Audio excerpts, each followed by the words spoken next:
नमस्कार, 5 की आंच आप देख रहे हैं और आपके साथ मैं हूं पुनीत। तो चलिए खबरों की शुरुआत करेंगे और सबसे पहले एक अहम खबर आपको बता देते हैं। दुर्ग से इस वक्त की बड़ी खबर है। यहां पर रावलमल हत्याकांड पर दुर्ग न्यायालय ने फैसला दे दिया है और इस मामले में दोषी संदीप जैन को फांसी की सजा सुनाई गई है। इसके अलावा सह अभियुक्त 2 दोषी जो हैं इनको 5-5 साल की सजा सुनाई गई है। न्यायाधीश शैलेश तिवारी की कोर्ट ने यह फैसला सुनाया। सजा सुनकर संदीप जैन बेहोश हो गया। 1 जनवरी 2018 को यह पूरा हत्याकांड हुआ था और इस मामले में आज सजा का ऐलान हो गया। दोषी माना गया है। 3 लोगों को इस मामले में दोषी माना गया और मुख्य आरोपी जो है उसको फांसी की सजा सुनाई गई और जैसे ही फांसी की सजा सुनाई गई वैसे ही बेहोश हो गया संदीप जैन। मिथिलेश हमारे संवाददाता हमारे साथ जुड़े हुए हैं। इस हत्याकांड के बारे में जानकारी भी लेते हैं और क्या कोर्ट ने फैसला सुनाया ये भी जानते हैं। मिथिलेश, देखिए पुनीत, पूरा मामला ये है कि रावलमल जैन थे जो नगपुरा जैन मंदिर के वो ट्रस्टी थे। काफी वो धार्मिक किस्म के व्यक्ति थे। उन्हीं के बेटे ने इस पूरी वारदात को अंजाम दिया था। अपनी मां को और अपने पिता को, दोनों को ही उसने गोली मारकर हत्या कर दी थी। और उसके बाद में पूरे मामले पे ये हुआ था कि जब जांच हुई तो ये मालूम चला कि उसके बेटे ने ही हत्या की है। इस मामले में पुलिस ने 2 अन्य लोगों को भी गिरफ्तार किया था जिनसे संदीप जैन ने पिस्तौल ली थी। इस मामले में एक बड़ा फैसला आया। वर्ष 2018 का ये पूरा मामला है। इसमें जो संदीप जैन है उसको फांसी की सजा सुनाई गई है और जो 2 अन्य है जिन्होंने पिस्तौल और कारतूस ला के दिया था उनको भी 5-5 साल की सजा सुनाई गई है। तो एक बड़ा दुर्ग न्यायालय ने फैसला दिया है। 4 साल के भीतर में इस पूरी जांच को किया गया है और उसके बाद में आज ये फैसला दिया गया है। तो निश्चित रूप से आज जो है वो संदीप जैन के लिए बड़ा दिन था। जैसे ही इसमें संदीप जैन ने ये फैसला सुना वो बेहोश होकर गिर गया और उसको उठाया गया। तो अभी और ये मालूम चलेगा कि और विस्तृत रूप से मालूम चलेगा, कोर्ट का भी कॉपी आएगी। उसके बाद में ये मालूम चलेगा कि और अदालत ने क्या क्या किया और किस किस तरह से उनको सजा दी गई है। जी बहुत शुक्रिया मिथिलेश आपका इस तमाम जानकारी के लिए। तो दुर्ग से बड़ी खबर आपको बता रहे हैं। इधर रायगढ़ से बड़ी खबर आपको बता दें। कोयला खदान में काम कर रहा युवक लापता बताया जा रहा है। युवक के परिजन एसपी दफ्तर पहुंचे हैं और परिजनों ने अनहोनी की आशंका जताई है। बीते 10 दिनों से ये युवक लापता है, इसका कोई पता नहीं चल पा रहा है। रायगढ़ के घरघोड़ा थाना क्षेत्र का ये पूरा मामला है। जामपाली कोयला खदान में ये काम करता था और उसके बाद लापता हो गया। 10 दिन हो गए, कोई पता नहीं। एसपी से गुहार लगाई गई है। घरघोड़ा पुलिस की कार्रवाई पर भी सवाल उठाए गए हैं इस पूरे मामले को लेकर।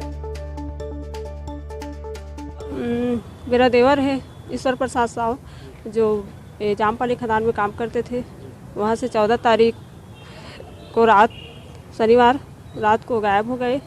अभी तक कुछ छानबीन भी नहीं हुआ है। हम लोग घरघोड़ा थाना में जाकर केस लिखवाए थे, रिपोर्ट वगैरह करवाए थे। अभी तक कोई भी छानबीन नहीं हुआ है। आश्वासन नहीं मिला है कि कर रहे हैं और साइबर वगैरह को बिठाएंगे बोलकर आश्वासन दिए हैं। क्या किसी को पर शक है या किसी तरह से दुर्घटना? किसी सिंह खुटे हमारे संवाददाता रायगढ़ से जुड़े हुए हैं, उनसे बात करते हैं। हरपाल, इस पूरे मामले में पुलिस की कार्यप्रणाली पर भी सवाल खड़े हो रहे हैं। क्यों ये सवाल खड़े किए जा रहे हैं? युवक के बारे में क्या जानकारी निकल कर आई है?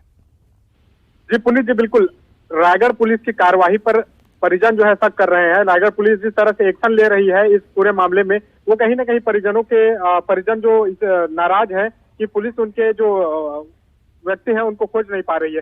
14 तारीख की रात को युवक जब काम से वापस लौट रहा था तब वो लापता हो गया। उसके बाद उसका मोबाइल स्विच ऑफ है। जब दूसरे दिन सुबह ही पुलिस के पास परिजन गए तो उसके बाद जो है परिजनों को घुमाया गया। पहले तो उनकी गुमशुदगी दर्ज करने के लिए 24 घंटे का इंतजार करने कहा गया। 24 घंटे बाद भी जब युवक घर नहीं लौटा तब परिजन इसके जानकारी घर को थाने में दिए, जहां पर पुलिस के द्वारा गुम इंसान दर्ज कर लिया गया। लेकिन गुम इंसान दर्ज करने के 10 दिन बीत गए और परिजनों को केवल आश्वासन दिया जा रहा है कि हम खोज कर रहे हैं। ना ही अभी तक उनका कॉल सीडीआर डंप किया गया है, ना ही उनके बारे में किसी भी तरह से भी पूछताछ की गई है। उल्टा परिजनों को ही बार बार थाने बुलाकर बिठा रहे हैं, ऐसा परिजनों का कहना है। और पुलिस की कार्रवाई जो है स्थानीय थाने प्रभारी की, उसकी कार्रवाई के ऊपर सवाल उठा रहे हैं। ऐसे में एसपी ने क्या कुछ कहा है इस मामले में? अब क्योंकि एसपी से गुहार लगाने पहुंचे थे। जी पुनीत, इसमें एसपी का कहना है कि हम विधि पूर्वक कार्रवाई करेंगे और जो भी थानेदार इस पर कॉपरेट नहीं कर रहे हैं तो उनको भी समझाइश दी गई है कि उनको भी कहा गया है आप जो है विधि सम्मत कार्रवाई करें और जल्द से जल्द इनके जो परिजन हैं उनको खोजने का प्रयास करें, क्योंकि ये कोयला प्रभावित क्षेत्र है। ऐसे में परिजन कहीं ना कहीं आशंका जता रहे हैं कि किसी तरह की अनहोनी ना हो जाए और अगर देर करती है पुलिस तो कहीं ना कहीं उनके हाथ जो है खाली न रह जाए। जी पुनीत, बहुत शुक्रिया हरपाल इस जानकारी के लिए। इंदौर से बड़ी खबर आपको बता दें, सड़क निर्माण के दौरान हादसा पेश आया। खुदाई कर रहे 3 मजदूर गड्ढे में गिर गए, जिसकी वजह से एक मजदूर की मौत हो गई, जबकि एक मजदूर की हालत गंभीर बनी हुई है। खुदाई के दौरान जमीन धसक गई, जिसकी वजह से यह हादसा हुआ है। घायलों को अस्पताल भेज दिया गया है। छोटी ग्वालटोली जो है इंदौर का क्षेत्र, थाना क्षेत्र, इसका यह मामला बताया गया है।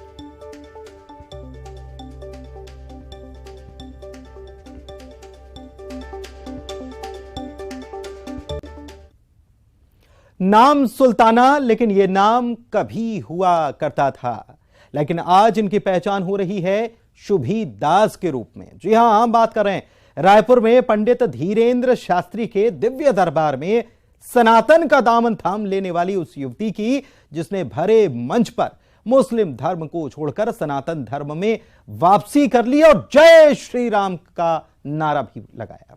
लेकिन इस घटनाक्रम के साथ साथ अब छत्तीसगढ़ में धर्मांतरण का मामला फिर से गरमाया हुआ नजर आ रहा है।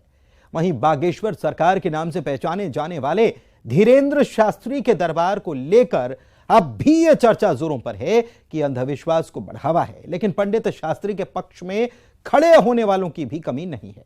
कोई इसमें आस्था जता रहा है, कोई कह रहा है कि पंडित शास्त्री ने कभी यह दावा ही नहीं किया कि उनके पास कोई शक्ति है।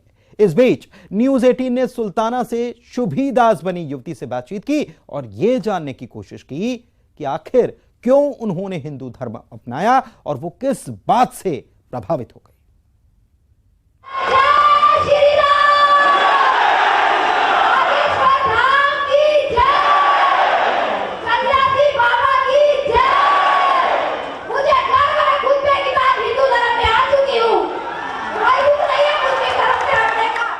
नमस्कार, स्वागत है आपका। मैं हूं अभिषेक शुक्ल। खास पेशकश में स्वागत है आपका।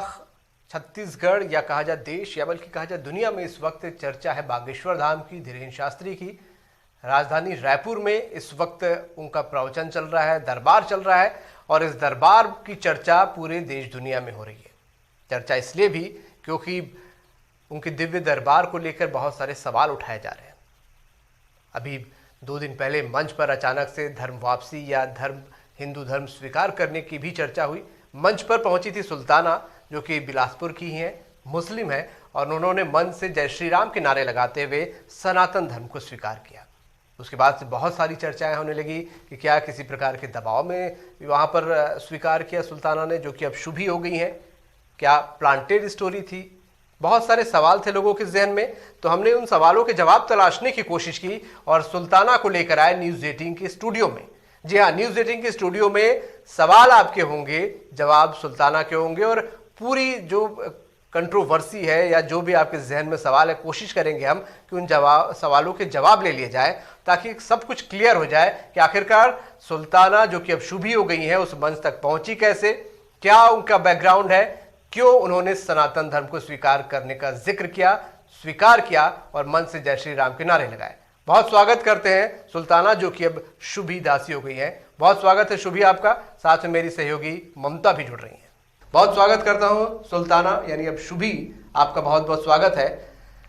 सबसे पहले मैं जानना चाहूंगा, मंच पर उस दिन आप पहुंची थी और अचानक से सनातन धर्म स्वीकार करने की बात आपने कही, क्या इसके पीछे वजह है? कैसे आपके दिमाग में आया कि सनातन धर्म में आना है? दिमाग में तो बहुत पहले से ही था। पूजा वगैरह तो मैं पहले से ही करती थी। घर वालों से छुप के जब भी मौका मिला, सहेलियों के साथ कहीं घूमने गई, जो मंदिर मिला अगर राधा कृष्ण का, तो मैं चली जाती थी, चुप प्रणाम भी करती थी। कई लोग मुझे टोकते भी थे कि तू मुस्लिम है, मुस्लिम लोग मंदिर के अंदर जाते ही नहीं है, क्यों जाना, मूर्ति को क्या प्रणाम करना, उसको तो खुद लोग अपने हाथों से बना रहे, भगवान को ही अपने हाथ से थोड़ी नहीं बनाता है इंसान, ये सब बोलते थे। मैं किसी बात पे ध्यान नहीं दी। शुरू से ही मतलब कृष्ण जी के तरफ मेरा लगाव रहा है और वही लगाव रहा, और लगाव बढ़ते अच्छा खासा लगाव हो गया। और फिर पूजा पाठ भी मैं घर से अलग हूँ सालों से और पूजा पाठ वगैरह करती रही हूँ। यही है कि कृष्ण जी को बहुत ज़्यादा मानती हूँ।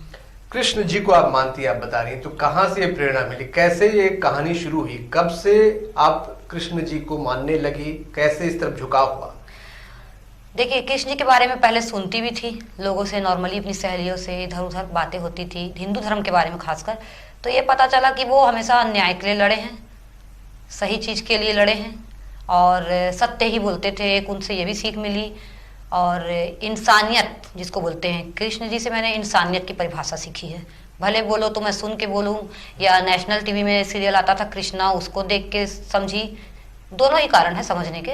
लेकिन मुझे इंसानियत की जो भावना है कि इंसानों से कोई छुआछूत नहीं करना चाहिए, प्रेम भावना रखना चाहिए, सब मैंने कृष्ण जी से जानी। उनके बचपन में जन्म कैसे हुआ, क्यों हुआ, सब रीजन, और कैसे कैसे वो अपने बाल रूप तक गए, और कितनी उन्होंने लीलाएं करी, कितनी उन्होंने असहाय लोगों की मदद करी, ये सब देख समझ के मेरे मन में उनके लिए एकदम ज्यादा छवि बैठ गई। तो फिर क्या उनके जन्मस्थली तक आप पहुंची? आपने बताया कि ठाकुर जी को भी लेकर आई थी। हाँ, कैसे ये वाकया था, कहाँ गई, कैसे लेकर आई? नहीं, जन्मस्थली तो मैं अभी गई थी 2 महीना पहले, लेकिन पूजा तो उनकी मैं बहुत दिन से कर रही हूँ, पिछले 8 साल से ज्यादा हो रहे होंगे लगभग। अच्छा। जन्माष्टमी का हर साल फास्ट करती हूँ, और रात के 12 बजे पूजा करके झूला उला झूला के फास्ट भी खोलती हूँ। और जब ये जन्मभूमि गई मैं भी 2 महीना पहले, 2-3 महीना हो गए, तो वहां से मैंने लड्डू गोपाल खरीदा, जन्मभूमि से ही उसकी पूजा करवाई पंडित जी से, कारावास में जहाँ जन्मे थे वहां से लाके फिर अपने घर पे स्थापित किया मैंने। और उनकी अभी तीनों टाइम नहा के, उनको छोटे बच्चे के जैसे सुबह से मैं जब नहा लेती हूँ, मेरा घर का काम हो जाता है, हनुमान चालीसा पढ़ते पढ़ते सुनते सुनते मैं काम करती हूँ। मैं गाने वाने नहीं सुनती, फिल्मी गाने, मैं हनुमान चालीसा या कृष्ण जी के भजन, कथा, यही सब चलता है मेरे पास। जब भी फ्री रहती हूँ तो यही सुनती हूँ। तो मैं वही सब सुनते सुनते काम में लग जाती हूँ, मेरे दिनचर्या के काम भी हो जाते हैं, मेरा मन भी शुद्ध हो जाता है भगवान की कथा भजन से, वातावरण भी शुद्ध हो जाता है, और एक तरह का पुण्य भी पा लेती हूँ। अब मुस्लिम समुदाय से है, मुस्लिम धर्म से है, जब आप ये पूजा पाठ कर रही थी तब क्या किसी ने विरोध नहीं किया कि आप मुस्लिम? घर में पता ही नहीं था।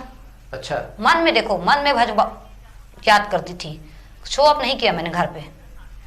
लेकिन जब घर छोड़ दी ये सोच के कि मेरे को मुस्लिम समाज से हिंदू समाज में जाना है, क्योंकि मेरी लगन ही थी उसी में। मैं नमाज वगैरह तो पढ़ती नहीं थी घर पे, घर वाले लोग बोलते थे, चिल्लाते थे, ना नमाज पढ़ती थी, ना कुरान, ना रोजे, कुछ नहीं, किसी में मेरा रुचि नहीं था दिल से। झूठ नहीं बोलूंगी, 1-2 बार मैंने नमाज पढ़ा भी है, तो घर वालों के प्रेशर में पढ़ा, पढ़ो पढ़ो करके जिद करने लगे, डांटने लगे, तो पढ़ा मैंने। कुरान शरीफ मैंने पूरा पढ़ा है। अच्छा। 30 सूरे जो होते हैं कुरान शरीफ में, वो पूरे मैंने पढ़े हैं, खत्म कर दिए हैं पढ़ के।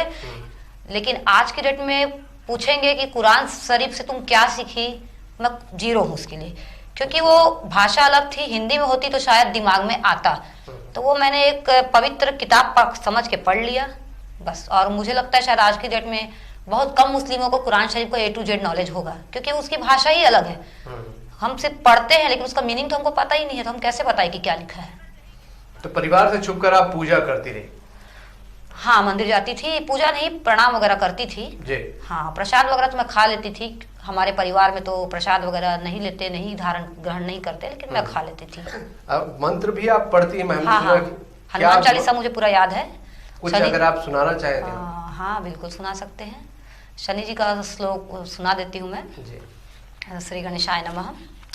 कोणस्थ पिंगलो बभ्रू कृष्णो रद्रंतकोयम सौरी शनिश्चरो मंदा पिप्लाश्रय संस्थितः एतानि शनि नमानि जपे शनिधः शनिचर किदां पीड़ां न कदापि भवेति। ध्वजनि धामनि च कंकाली कलह प्रिया कंठकी कलहि च सतुरंगी महिषी आजा शनि नमानि पत्नी नामेतानि सज्जपन पुमान दुखानि नाश्यतम सौभाग्यम वर्धते सुखम। ओम शम शनचराय नमः। ओम सूर्यपुत्रो दीर्घदेहि विशालक्ष शिवप्रिय मंदाचारा प्रसन्नात्मा पीड़म हर्तु मे शनि। ओम नीलांजनं समाभासं रविपुत्रं यमगर्जं छायामर्तण्ड संभूतं तं नमामि शनिश्चरम्। ओम शिवाग्निमी करक्षणाय सपतु सूर्यः संवत् त्वर अपस्निधः। ओम प्रां प्रीं प्रों श्री शनिये नमः। ओम देवीर्भिष्टे आपु भवन्तु पित्ये भीष्रवन्तु न। ओम प्रां प्रीं प्रों श्री शनिये नमः। तो शुभी, ये जो मंत्र आपने पढ़े बड़े आश्चर्य की बात है, इतना फ्लो में तो शायद रोज पूजा करने वाला भी नहीं पढ़ पाता होगा। ये सारे मंत्र आपने बिना दबाव के सीखे? हाँ, मैंने पहले शनि जी का एक बुक था श्लोक का, वो मैंने खरीदा था। उसी को पढ़ते पढ़ते फिर पूरा याद हो गया कंठस्थ। हनुमान चालीसा भी पहले मुझे याद नहीं था, देख के पढ़ती थी, फिर धीरे धीरे करके वो भी पूरा याद हो गया। और ये पढ़ते मुझे 7-8 साल हो गए पढ़ते। लक्ष्मी जी की स्तुति भी आती है, वो हिंदी में है, वो भी आती है मुझे। अगर 2 लाइन उसकी भी आप ठीक है, बिल्कुल। महादेवी महालक्ष्मी नमस्ते दुभंजनी श्रेय प्राप्ति निमित्ताय महालक्ष्मी नमाम्यहं। पतितो द्वारिणी देवी नमाम्यहं पुनः पुनः। देवास्त्वं शत्रुवन्ति शस्त्राणि जमरुमु देवास्त्वं प्राणवन्ति लक्ष्मी देवी नमस्ते। नमस्ते महालक्ष्मी नमस्ते दुभंजनी। मुक्ति मुक्ति न लभ्यते महादेवी ते कृपा विना। सुख सौभाग्यं न प्राप्नोति पत्र लक्ष्मी न विद्यते न तत्फलं समाप्नोति। महालक्ष्मी नमाम्यहं। विधेहि देवी कल्याणं विधेहि परमां श्रियं। विद्यावन्तं यशस्वन्तं लक्ष्मणं जनं कुरु। अचिन्त्य रूप चरित सरस्वती विनाशिनी। नमस्ते तु महामाया सरस्वप्रदायिनी। नमाम्यहं महालक्ष्मी नमाम्यहं सुरेश्वरी। नमाम्यहं जगद्धात्री। नमाम्यहं परमेश्वरी। गजब का फ्लो आपका, बहुत गजब का फ्लो है वाकई में। और ये 1-2 दिन की बात नहीं लगती किसी की भी, जैसा आप बता रही है 8 वर्षों से आप लगातार पूजा पाठ कर रही हैं। ममता, जब मंच पर सुल्ताना जो उस समय थी, जो शुभी हो गई हैं, पहुंची थी और उन्होंने सनातन धर्म में प्रवेश की बात कही थी, उसके बाद बहुत सारी बातें शुरू हो गई थी। आप बता रही थी, क्या बातें शुरू हुई थी, क्या चर्चाएं हो रही थी? देखिए, जाहिर तौर पर जब इस तरह के आयोजन होते हैं तो ये सवाल भी उठता है, और जब इस तरह से अचानक लोग पहुंचते हैं तो क्या ये सब कुछ प्लांटेड है। और जिस तरह का एक होता है कि एक फ्लो चलता होता है, या जिस तरह की हवा चलती होती है, लोग उस तरह उस हवा को बढ़ाने के लिए भी बहुत सारी चीजें करना चाहते हैं। इस तरह की बातें भी होती है। हम जो वहां पर गए हुए थे, हमने देखा कि वहां पर इतना आसान नहीं होता है कि कोई बाबा के मंच तक पहुंच जाए।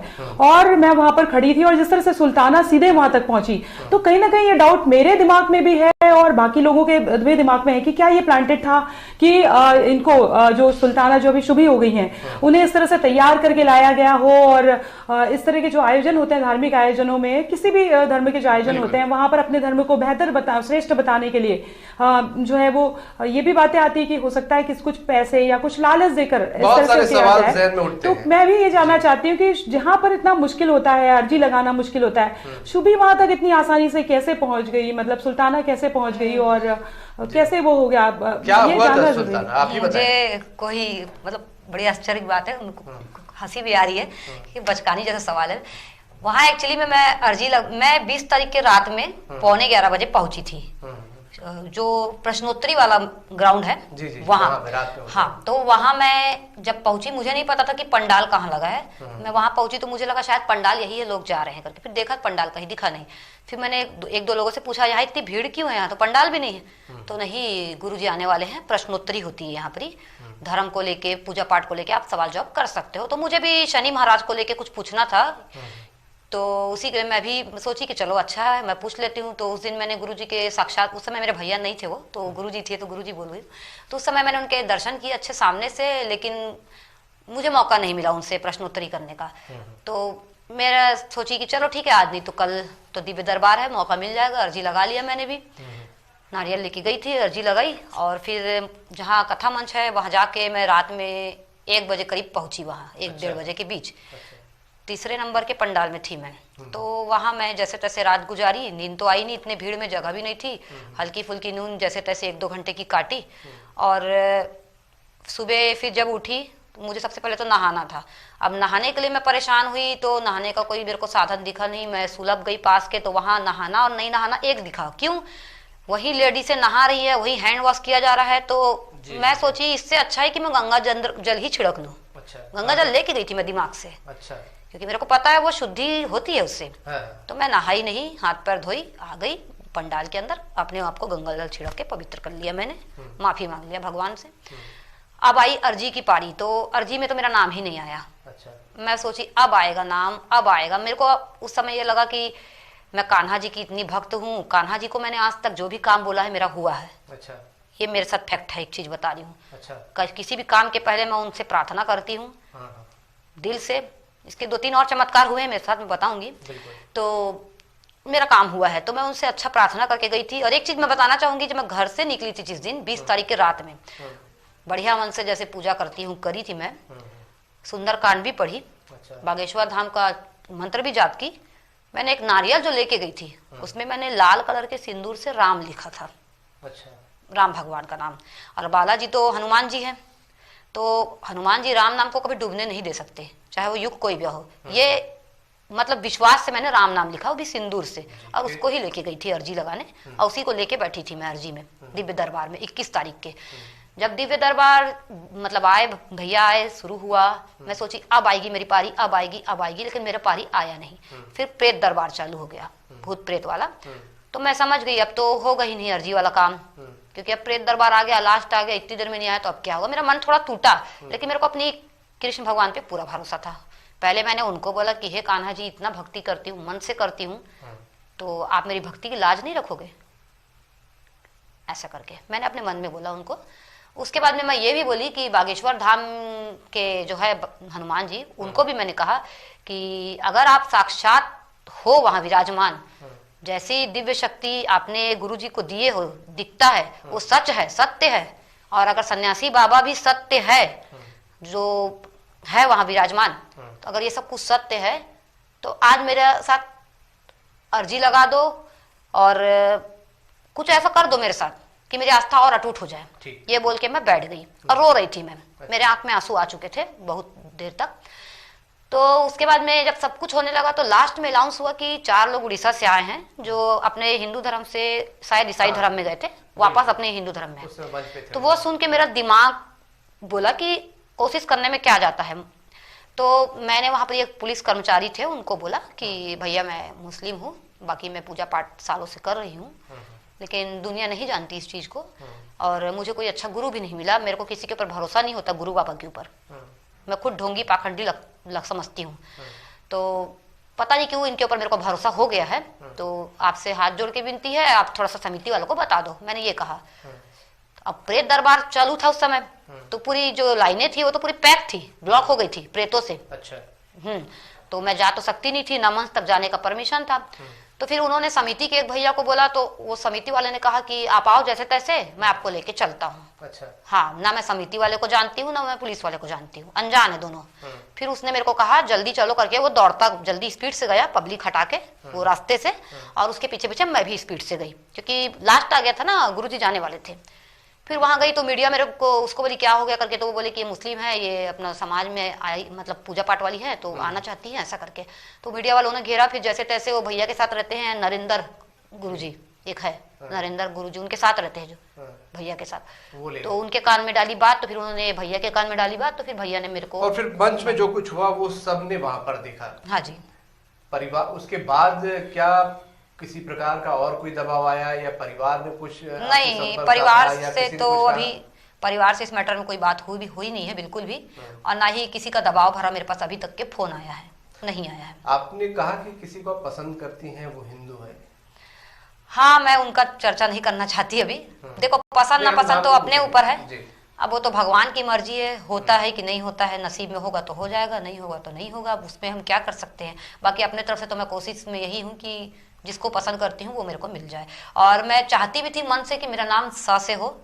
अच्छा। क्योंकि ये कुंभ राशि होता है सा से, तो सा कुंभ राशि मेरे लिए शुभ है, इसीलिए मैं चाहती थी कि सा से ही नाम हो।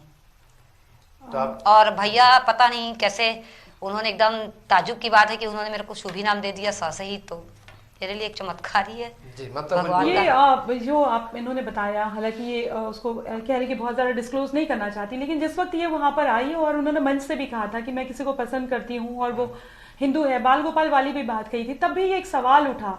सवाल ये भी उठा कि शायद सुल्ताना का किसी हिंदू से शादी करना उतना आसान नहीं होगा, तो शायद दूसरा आसान रास्ता हो सकता है कि आप जो है इस तरीके से धर्म परिवर्तन कर सकते हैं। मैं सुल्ताना से जानना चाहूंगी, क्योंकि ये सवाल उठ रहे हैं, क्या ये भी एक कारण है कि सुल्ताना जो है वो शुभी बनने के लिए इसलिए तैयार हो गई कि आगे जो उनका जो भी वो चाहती हैं, जो जैसा वो जीवन चाहती हैं, जिनके साथ जीवन साथी जिनको बनाना चाहती है, उनके साथ रास्ता आसान हो जाए? नहीं, मैं आपको एक बात सच बताऊं, मैंने लव मैरिज की थी। लव मैरिज के चक्कर में मैं घर छोड़ी, वो हिंदू ही था। अच्छा। अगर ये बात है तो फिर वो तो पहले की बात हो गई। फिर मैं तो हिंदू से शादी की थी ना। अच्छा। लेकिन लड़का जो था उसने मतलब गलत दोस्ती पकड़ ली, गलत लाइन में गया, मुझे खर्चे पानी के लिए पैसे वैसे नहीं देता था, तो मुझे उसके साथ होके भी तरह तरह के काम करने लगे पड़े। कभी किसी घर में जाके खाना बनाने का काम करना पड़ा, कभी छत्तीसगढ़ी कार्यक्रम में जाना पड़ा, ऐसे करके मैं अपने खर्चे निकालती थी। ड्रिंक में पड़ गया था, लड़कीबाजी करने लग गया था, इसी वजह से हम अलग हो गए। तो अगर ऐसा होता तो मेरे घर वाले मुझे ऑप्शन बीच में और दिए थे, वापस आ जा, अपने समाज में कर देते। लेकिन मैं एक सवाल करती हूँ, जब मेरा मन ही नहीं है नमाज पढ़ने के लिए तो मैं उस धर्म में कैसे चली जाऊँ? क्या मेरे को उस धर्म के लोग बोलेंगे हमारे धर्म में आ जा तू? जब आपकी पहली शादी हुई तब आपने धर्म परिवर्तन नहीं किया था? हाँ, मन से पूजा पाठ तो करती थी पहले वहाँ, लेकिन जब वहाँ गई तो मैंने साक्षात चालू कर दिया, प्रैक्टिकली पूजा करना जिसको बोलते हैं। अच्छा। तो मेरे को एक अच्छे गुरु की तलाश थी, कोई अच्छा मेरे को मिले जिसका हाथ हो सिर पे, जो सही रास्ता बताए, सही चीज का मेरे को वो दे। तो मेरे को अभी तक के किसी के ऊपर भी भरोसा क्या बातचीत हुई आपकी वहां पर? अब 2 बार मंच पर उनसे मुलाकात कर चुकी हैं, राखी भी आपने बांधी। क्या आपको बातचीत के दौरान लगा पंडित धीरेन्द्र शास्त्री, जो कि जिनको आप अब भाई मान रही हैं, नाम भी जो बदला है उस पर, जो नाम भी आपका रखा गया है, तो नाम क्या किसका? शुभी दासी रखा है उन्होंने नाम। दासी का मतलब है कि वो बोले कि तुम ठाकुर जी की बहुत अच्छी भक्त हो, बहुत सेवा करती हो उनकी, तो तुम उनकी दासी हो, इसलिए तुमको दासी सरनेम दिया गया। और शुभी इसलिए कि तुम बहुत ही ज्यादा शुभ लड़की हो, इसलिए तुमको शुभी नाम दिया गया। भाई भी आपने बनाया हो? हाँ, भाई बना लिया मैंने। बातचीत भी आपने की और भी कुछ आश्वासन मिला? उन्होंने कहा मैं आपके साथ रहूंगा हमेशा? हाँ, वो बोले हैं कि कोई रहे ना रहे, तुम्हारा साथ दे ना दे, मैं हमेशा तुम्हारे साथ हूँ। शुभी, जब भी आप इसी समाज में रहती है, इस प्रकार कोई दूसरे धर्म में जाता है, थोड़ी विवाद की स्थिति बनती है, आपने देखा हाँ, होगा? जानती हूँ। जी जी। तो क्या आने वाले समय में इन तमाम चीजों को झेलने के लिए आप तैयार हैं? देखो, डरती तो मैं किसी से, मैं डरना सीखी नहीं अपनी जिंदगी में आज तक। डर क्या होता है मेरे को नहीं पता। मैं ये जानती हूँ अगर मैं सही हूँ अपनी जगह और सच बोल रही हूँ और सही बोल रही हूँ, किसी का भला बुरा नहीं कर रही हूँ, तो भगवान मेरे साथ हमेशा थे और है और रहेंगे। एक आपने जिक्र भी किया था कि उत्तर प्रदेश भी आप बार बार जाती रही। बार बार नहीं, हाँ। गलत, सिर्फ एक बार गई हूँ। 4 दिन का ट्रेवल की हाँ। बिना टिकट के, क्योंकि जब मैं योगी जी के बारे में चर्चा सुनी, जब योगी जी चुनाव में उतरे थे, मतलब फिर से उनका, उत्तर प्रदेश के मुख्यमंत्री, हाँ, सीएम योगी जी है। हाँ। तो जब उनका चुनाव प्रसार चल रहा था तो उस समय उनके वीडियोस वगैरह मैंने देखी कि उनके अंदर मेरे को एक अच्छी चीज ये लगी कि उन्होंने पूरा यूपी को पहले भी सुधारा था। लगातार 5 साल से उन्होंने राज किया यूपी में, अभी भी वही है। लेकिन तो आप उनसे क्यों मिलने गई? मैं उनकी फैन हूँ एक तरह से। अच्छा। उनके बोलने के तरीके से, उनके काम करने के तरीके से, जिस तरह से वो किसी से डरते नहीं है, जैसे मैं नहीं डरती वैसे वो भी नहीं डरती। वो जवाब देने में माहिर है जैसे मैं हूँ। ये सब चीजें हैं और लड़कियों के लिए बहुत ज्यादा उन्होंने हित किया वहाँ। अच्छा किया। आज की डेट में लड़कियां वहाँ अब सेफ हो चुकी हैं, नहीं तो पहले नहीं थी सेफ। जब मैं वहाँ गई मेरे को एक चीज बहुत अच्छा लगा, जब मैं कानपुर रेलवे स्टेशन पहुंची तो रात हो गई थी। तो मुझे एक पुलिस वाले ने कहा, टेंशन मत लो, योगी के उसमें हो, कुछ नहीं होने वाला, बिंदास बैठो जहाँ बैठना है। ठीक बात। तो शुभी, आप भविष्य में क्या शादी करेंगी जिससे आप बता रही हैं, जिसका जिक्र आप किए, हालांकि नाम आप नहीं बताना चाहती? उन्होंने कहा है कि शादी होगी आपकी? देख, हाँ, वो बोले हैं कि मैं करूंगा। अच्छा। देखो, ताली तो दोनों हाथ से बजती है, एक हाथ से तो बजती नहीं है जी। वो करेंगे तो मैं बिल्कुल करूंगा। अब आगे क्या प्लान है आपका? मैं एक अच्छी सी जॉब चाहती हूँ। मेरी जॉब क्या है, चली गई है एक्चुअली में। अच्छा। हाँ, मैं 2-3 जगह जॉब कर चुकी हूँ। सबसे फर्स्ट जॉब में मुझे बुरी तरह से बदनाम किया गया कि ये डायवोर्सी है, चालू होगी, लड़कों को फंसाती होगी। अच्छा। अकेली है तो कैसे? आप एक बात बताओ, अगर मैं अकेली हूं तो मेरा क्या खर्चा है ज्यादा? ठीक है, तो मैं अपने पैसे अगर बचा के 2 महीने 3 महीने में अपनी फ्रेंड सर्कल में कहीं घूमने भी चली गई, क्या पूरा दुनिया घूमती है, तो मुझे ही वहां टारगेट करते थे कि ये डायवोर्सी है, ये किसके साथ घूमने जाती है इतना, ये इसका कोई चक्कर होगा। मैंने जीवन साथी और शादी.com में प्रोफाइल बनाया था। अच्छा। उससे मेरे पास कॉल आते रहते थे, भैया तो जाहिर सी बात है कॉल आते हैं। तो उसके लिए भी मुझे बदनाम किया गया कि इसके पास बहुत सारे लड़कों के फोन आते हैं, ये पता नहीं क्या करती है। तो आप अभी दरबार में गई थी तो आपने पूछा नहीं कि क्या कुछ काम आपको मिल सकता है, भविष्य में क्या होगा, कुछ अपने? उतनी बात नहीं हो पाई है ना भैया से। अच्छा। पहली बार जब मैं थी उस दिन वो कथा समाप्त करके जा रहे थे, जो लास्ट पहले सबसे फर्स्ट मुलाकात। सेकंड मुलाकात तो खुद लेट हो गए आने में, राखी बांधी और तुरंत कथा स्टार्ट हो गई। वो तो कथा के लिए बैठ चुके थे, तो मेरे पास संभव नहीं हुआ। और कल मैं वहीं रुकी थी जहाँ भैया रुके हैं, मंगल भवन में, वहीं रुकी थी 3 नंबर रूम पे। लेकिन कल क्या है, दीक्षा वाले लोगों की भीड़ लगी थी, 300-400 लोग भूखे पैसे बैठे थे उनसे गुरु मंत्र लेने के लिए, तो उनको वहां जाना ज्यादा जरूरी था। तो वो थोड़ी देर के लिए ध्यान में बैठे थे, तो 2-2 मिनट सबसे मिले, तो 2 मिनट मुझसे भी मिले, तो उतनी बात नहीं हो पाई मेरी। बस वो मेरे को देखे और बोले कि खुश रहो बहन, आशीर्वाद है, जाओ तुम्हारा काम हो जाएगा जो भी है, ये बोले। लेकिन कल एक चमत्कार ये हुआ मेरे साथ, मैंने उनसे 3-4 बातें बोली थी कल, 2 मिनट के अंदर स्पीड से बोला मैंने। वो कल रात में सुबह के टाइम मेरे सपने में आए थे।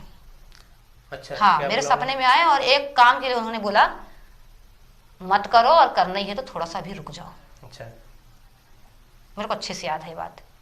इतने दिन से वो मेरे सपने में नहीं आए, कल वो मेरे सपने में आए और वो बैठे मेरे को बोले थे वहां कि जब कथा समाप्त हुआ कल मैं मिलूंगा करके। मिलने के उद्देश्य से मैं गई भी थी, मेरी एंट्री भी हुई मंगल भवन में, खाना भी मैंने खाया, मैं रुकी भी थी वहाँ। लेकिन उनके पास समय कम था, तो मुझे ऐसा पता नहीं क्यों ऐसा लगा अपने अंदर कि शायद समय कम की वजह से वो ठीक से मेरी बात पे जवाब नहीं दे पाए, तो इसलिए वो सपने में आके मेरे को आगाह किए हैं। अच्छा। मैं मानती हूँ उनके ऊपर हनुमान जी का साक्षात दिव्य चमत्कार जो होता है वो उनके माध्यम है। कोई इसमें झूठ वाली बात नहीं है, ना कोई दिखावा है, ना पाखंड है, कुछ नहीं है, जो है सो है। जो बात आज तक ये चीज है, मैं चैलेंज के साथ बोल सकती हूँ, जितने लोगों की भी अर्जी स्वीकार हुई है और जितने लोगों को उन्होंने फ्यूचर बताया है, आज बागेश्वर धाम को शायद बहुत साल हो गए, 4-5 साल तो हो ही गए होंगे मेरे ख्याल से। तो क्या इन 4-5 सालों में जिसको 1-2 साल का भविष्य बताया या 6 महीने का फ्यूचर बताया, एक इंसान भी आया वापस लौट के कि आपने ये बताया था तो मेरा ये काम तो हुआ ही नहीं? मैंने तो अभी तक ऐसा कोई वीडियो नहीं देखा। लेकिन मैं शुभी से एक सवाल करना चाहूंगी कि जैसे उन्होंने तो धर्म परिवर्तन किया और अभी जो मेरी लगातार उनसे बात हो रही थी, वो अभी भी उस बुनियादी मुश्किल से गुजर रही है, जैसे कि रोजगार, दूसरा वो एक ये कि अकेलेपन, मतलब कि वो एक कह रही थी कि मैं मैसेज देना चाहती हूँ कि मैं अकेली नहीं हूँ, लेकिन उस असुरक्षा की भावना से तो वो गुजर रही है। जिस वक्त इन्होंने धर्म परिवर्तन किया था वहां पे उन्होंने कहा था कि मैं अकेला महसूस करती हूँ, हमने भीड़ से आवाज भी सुनी थी कि वो जो मॉब एक चिल्लाती है कि नहीं बहन हम तो हैं आपके साथ में, लेकिन जैसे ही वो प्रवचन हुआ वो मॉब कहाँ चली गई पता नहीं, और वो आज भी उसी तरह से खड़ी है। और वो जो हमारी लगातार बात है, रोजगार एक बड़ी समस्या के तौर पे है। हम देख रहे हैं वहां पर कि जो पंडित धीरेन्द्र शास्त्री है, उनके पास जब लोग जाते हैं तो वो माहौल पूरा इस तरह से बनाया जा रहा है कि अगर आप वहां पर गए तो आपका सब कुछ, मतलब सब कुछ आपका सेटल हो गया है, समस्या का समाधान हो गया है। सुबह आज भी उसी तरह से जूझ रही है। सवाल हमारा ये भी है कि आपको क्या, और जो पूरा वो जो वहां पर सीनेरियो रहता है उसको लेकर ये सवाल भी उठते हैं, और कई माइंड रीडर्स के भी अभी सामने आए हैं कि वो भी इस आसानी से चीजों को बता देते हैं। तो मैं उनसे यही जानना चाहती हूँ, ममता वही कह रही है कि बहुत सारी जो बातें जो मंच पर हो रही थी, आपने कहा आपका तो सोल्यूशन नहीं निकला ना, मतलब तरीके से आप सॉल्यूशन निकालेंगे, आपको आप बहुत सारी जूझना तो आपको भी पड़ेगा। मतलब जो लोग सोचते हैं कि हाँ हम मतलब कोई बाबा या फिर कोई भी पंडित है वो आपके भविष्य को सुधार सकता है, आपको नहीं लगता कि अल्टीमेटली यही है कि मनुष्य को अपने ऊपर ही, अपने पुरुषार्थ पे भरोसा करना चाहिए, ज्यादा बेहतर है। कैसे समस्या का समाधान होगा? क्या आप वहां पर जाएंगी, जिनको आपने भाई बनाया वहां बोलेंगी? मैं आज जाऊंगी ना तो उनसे मिलूंगी, ये चीज को बोलूंगी कि मेरी जॉब के लिए आप कहीं बात करिए, लगवाइए अच्छी जॉब, और टाइम टू टाइम मैं घर आना जाना कर सकूं ताकि मेरा पूजा पाठ भी सही टाइम पे हो पाए। उम्मीद है आपको पूरी आस्था है उन पे। तो शुभी दासी किस तरीके से मंच तक पहुंचती हैं, कैसे सनातन धर्म स्वीकार करती है, सारी चीजों को उन्होंने क्लियर किया है, क्रिस्टल क्लियर किया है, और बताया कि पिछले 8 वर्षों से वो भगवान कृष्ण को मानती रही हैं। उनके जन्मस्थली से उनको ठाकुर जी को लेकर आती हैं, उनका कहना है वो रोज पूजा करती हैं। बहुत सी जो चर्चाएं लोगों के जहन में थी कि क्या कोई प्लांटेड स्टोरी थे, उसका भी बखूबी जवाब दिया। बहुत सारे मंत्र फ्लो में पढ़े जो शायद कोई सनातन धर्म को बचपन से मानने वाला व्यक्ति भी इस फ्लो में न पढ़ पाता हो। तो बहुत सारे सवालों के जवाब दिए, कुछ उनकी समस्याएं भी हैं जो आम लोगों की, आम महिलाओं की समस्याएं हैं कि अच्छी जिंदगी कैसे चलेगी, आने वाले वक्त में क्या होगा, क्या उनके जीवन यापन के लिए होगा। लेकिन इस दरबार में उनकी आस्था है, उनका कहना है, और किसी भी प्रकार का उन पर दबाव नहीं है, और अपनी इच्छा से, अपनी मर्जी से मुस्लिम धर्म से सनातन धर्म में पहुंची हैं। उन्हीं की जुबानी, उन्हीं की कहानी हमने आप तक पहुंचाई। खास पेशकश में इतने। नमस्कार।